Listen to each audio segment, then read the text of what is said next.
This is not going to be an easy post, but honestly, this shit has been eating me alive ever since it happened, and I have to get it off my chest. The other day, I was at Ralph's and I was sitting in my car preparing my grocery list before I went inside, and all of a sudden, I hear this woman coming out, and she is screaming the most craziest things that a person could say to another person.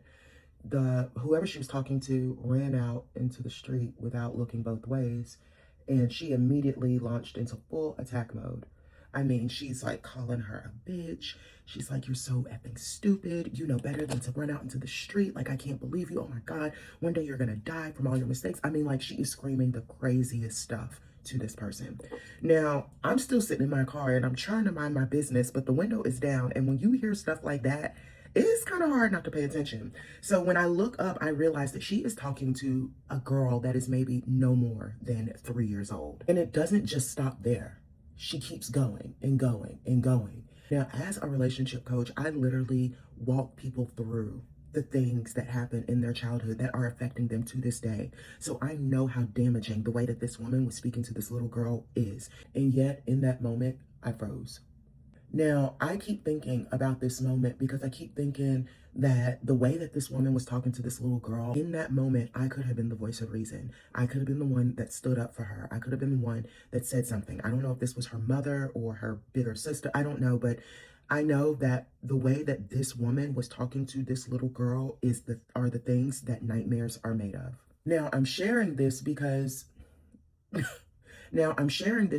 think that there is a big misconception that when you do all of the healing and you are this new person, this new evolved person, that all of your old programming just immediately goes to the back. And we get put into these situations, it is very easy to revert back to old programming. In fact, 9 times out of 10, you're going to revert back to old programming. It's when you are conscious of that old programming that you can then say, "Oh shit, I normally freeze in these types of situations. I'm not freezing this time." I did not know that me listening to that verbal assault, that my reaction was going to be freeze. I've always been a fighter. I've always been the one who's like, I'm gonna talk back. So that reaction was actually new to me in that moment. And it has been eating me up ever since. Now, I know that there are going to be people in the comments. They're going to be like, well, it wasn't your place to say anything because that was her business and blah, blah, blah. And to that, I say, when it comes to children, it is always our place to say something. Children don't have voices. They rely on people like us to speak up for them when they are experiencing the verbal abuse that I witnessed, or even worse, atrocities. Now, I did not experience verbal abuse as a child. That just was not my reality. So I honestly have no idea why I was so triggered by that situation. But I do know that now, knowing the way that I respond, I won't be doing that again.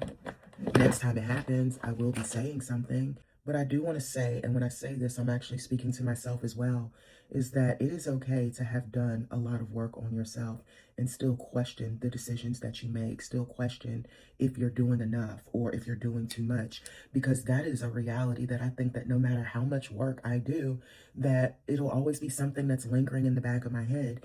And when I think about that little girl, I think about how differently her thought process could have been had one person just spoke up for her in that moment.